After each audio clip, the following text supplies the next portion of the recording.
ಬರ್ತಾ ಇದ್ದಾಳೆ ಮುಕ್ಕಿ ಬರೋಷ್ಟರೊಳಗೆ ಎಸ್ಕೇಪ್ ಆಗಬೇಕು. ಮತ್ತೆ ಏನು ಮಾಡ್ತಿದ್ದಾಳೆ ಅಂತಾನೆ ಗೊತ್ತಾಗ್ತಿಲ್ಲ. ಅತ್ತೆ ಎಲ್ಲಿಗೆ ಹೋಗ್ತಾ ಇದ್ದೀರಾ? ಎಲ್ಲಿಗೆ ಹೋಗ್ಬೇಕು ಅಲ್ಲಿಗೆ ಹೋಗ್ತಾ ಇದ್ದೀನಿ. ಸರಿಯಾಗಿ ಹೊಂದ್ಕೊಂಡು ಉತ್ತರ ಕೊಡಲ್ಲ. ಅತ್ತೆ ಎಲ್ಲಿಂದ ವಾಪಸ್ ಬರ್ತೀರಾ? ಎಲ್ಲಿ ಹೋಗಿದ್ನೋ ಅಲ್ಲಿಂದ ವಾಪಸ್ ಬರ್ತೀನಿ. ನನಗೆ ಉಲ್ಟಾ ಪಲ್ಟಾ ಆನ್ಸರ್ ಮಾಡ್ತಾಳೆ. ಮೊದಲು ನಾನು ಇವಳಿಗೆ ಕಡಿಸ್ತಿದ್ದೆ, ಇವಾಗ ನನ್ನ ಕಡಿಸ್ತಿದ್ದಾಳೆ. ಅತ್ತೆ ಸರಿಯಾಗಿ ಹೇಳಿ ಎಲ್ಲಿಗೆ ಹೋಗ್ತಾ ಇದ್ದೀರಾ ಅಂತ. ಹೋಗುವಾಗ ಎಲ್ಲಿಗೆ ಹೋಗ್ತಿದ್ಯಾ ಅಂತ ಕೇಳಿದ್ರೆ ಹೋಗೋ ಕೆಲಸ ಆಗತ್ತೇನೆ. ಓಹೋ ಹಾಗಾ? ಹೆಂಗ್ ಹೋಗ್ತಿದ್ದೀರಾ? ಆಟೋದಲ್ಲಿ ಹೋಗ್ತಾ ಇದ್ದೀನಿ. ನೀವು ಆಟೋದಲ್ಲಿ ಹೋಗ್ಬೇಕಾದ್ರೆ ಆಟೋದವ್ನು ಎಲ್ಲಿಗೆ ಅಂತ ಕೇಳಲ್ವಾ? ಆಗ ನೀವು ಹೇಳಲ್ವಾ? ಅವನ್ಗೆ ಹೇಳ್ತೀನಿ, ನಿನ್ಗೆ ಹೇಳಲ್ಲ. ಅವನ್ ಕೇಳ್ಬೋದು, ನೀನ್ ಕೇಳಬಾರ್ದು. ಮನೆ ಕಡೆ ಹುಷಾರು. ಅತ್ತೆ ನನ್ನಿಂದನೇ ಏನೋ ಮುಚ್ಚಿಡ್ತಾ ಇದೆಯಾ ಅಲ್ವಾ ನೀನು? ಇರಲಿ, ಇವತ್ತು ನಿಮ್ಮನ್ನು ಫಾಲೋ ಮಾಡ್ತೀನಿ.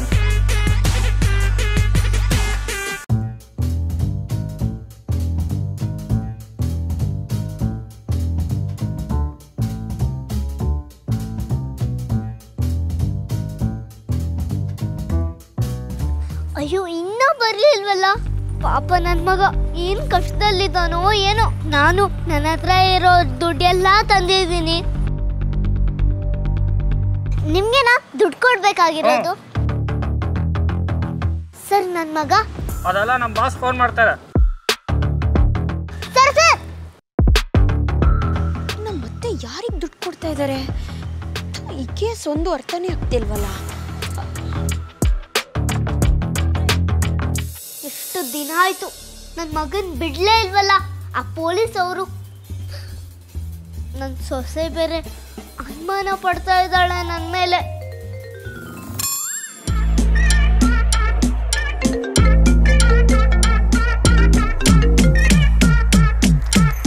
ಅಪ್ಪ ಸ್ವಾಮಿ ಪೊಲೀಸಪ್ಪ, ನನ್ನ ಮಗನ್ ಯಾವಾಗ ಕಳಿಸ್ತೀಯಪ್ಪ?